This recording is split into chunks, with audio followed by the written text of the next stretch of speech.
And I can confirm before the South Africans today that the investigation which these members were involved with in Gauteng has unmasked the syndicate. And this syndicate involves, amongst others, politicians who are currently serving in Parliament.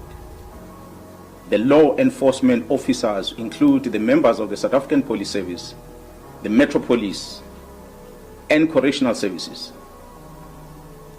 They include prosecutors in Gauteng province, the judiciary, and all these are controlled by the drug cartel as well as business people in that province of Gauteng. This act, of course, undermines the criminal justice system in this country. At this present moment, in the name of Jesus, hallelujah, we pray for his family. We pray for those who are surrounding him.